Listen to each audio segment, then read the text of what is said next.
Baltimore County facing several budget challenges. Some of it's due to uncertainties at the state and local level, but that's far from being the only factor. The budgeting process faces some new hurdles right now. To talk about some of the hurdles in the county is County Executive Kathy Klossmeyer, also Finance Director Kevin Reed. Good to see you both. Good to see you. Good to see you. What a time to do budgets, huh? All kinds of hurdles to get over between Washington, D.C. and things back here at home as far as how far you can stretch a dollar.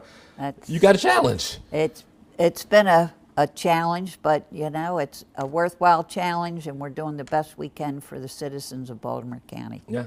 So, and I'm very fortunate to have a great staff to help me out with this, and it's, you know, they know their stuff when it comes to finances. And I bet. As I said, I'm very fortunate for them and for the rest of the staff that I work with. You've had some town halls. You've got to hear, I'm sure your phone rings and emails as well. What are people looking for in this budget right now for this fiscal year? I think just having one last night, and I will say there's one Wednesday night at Perry Hall High School. Oh, okay. So just a little advertisement if anybody wants to come out. But we hear from the firefighters, we hear from the teachers, of course, and then we just hear various things about streets needing paved, red lights being put up, and things that ordinary citizens need and want. And as you hear the infrastructure and you hear the school needs, it's up to you. You have the pencil and the eraser. This is correct. This is really tough right now because you have to balance a lot of things, not just the needs, but what's available also to the county. Where are you right now? Sure. We're currently in our budget development phase, and this is when the agencies have submitted their requests to the executive, to the administration, and now we are working on formulating her budget. Again, on July 1, we have to have a balanced budget. We will submit a balanced budget, and then we will end a balanced budget on June 30. Okay. So, you know, at this time, currently we're facing revenues that are coming in within budget, but we're concerned about next year, right? Sure. It's an ever-changing environment. By the hour, by the day, the county executive has convened a work group that we are working through to look at the executive orders coming down from the Fed, changes to the state budget that we need to shift operationally and or budgetarily, and that's something that we're doing in real time that we can do with that. I scribbled down some challenges, and there are a lot of them. You have a new federal administration, you have a state budget that's tight, you have ARPA funds that have been allocated, and you have inflation. Yep. Good luck, Kevin. Yeah, thank you. Good luck to all of us. Yeah, how about it? Yeah, as far as, you know, someone asked me recently, have you ever seen anything like this? And I said, yes, 5 years ago, right around this time, COVID. So, you know, that was an extremely challenging time for all governments, you know, local, state, and federal. The difference was we did get funding for the federal government to deal with the economic fallout as well as the public health emergency that we were going through. Sure. Now this time we don't expect to see funding from the federal government, but the reverse effect.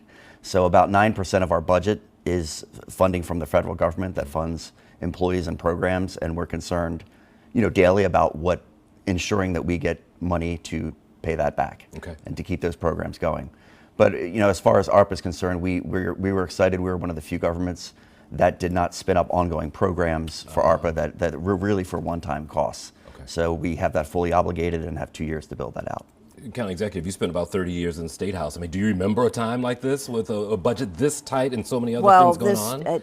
With the budget being tight, gosh, I forget the year, but there was a very, very rough budgetary time.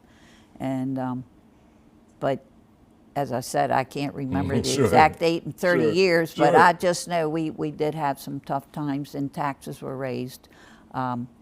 Not by me, I have to say.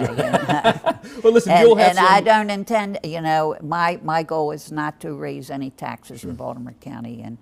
And one thing that I forgot to say about town hall meetings, and I didn't mention the police, and we couldn't do anything without the police. You know, they protect us as well as the fire department protects us, and we need that. So. We'll go a little bit over here because a question I'm curious about when it comes to priorities. What's job one right now for the county as you sort of assess budgetary I'm guessing you can't. I'm sure if you say schools, then police will be mad. If you say No. police, schools will be mad. But I'm guessing that you want to make sure that they're funded to a point where they're able to operate at your standard. Right. And we have to have a balanced budget, so Okay. where it's moving parts all the time, Okay. completely moving parts, and that's what it's very hard because you have one protecting, one educating. Well, I wish you luck. I don't want that job, but someone has to do it, right? Yes, Congratulations. and can I just say, Please do. For the schools, Yeah. of course, I want great schools because all 4 of my grandchildren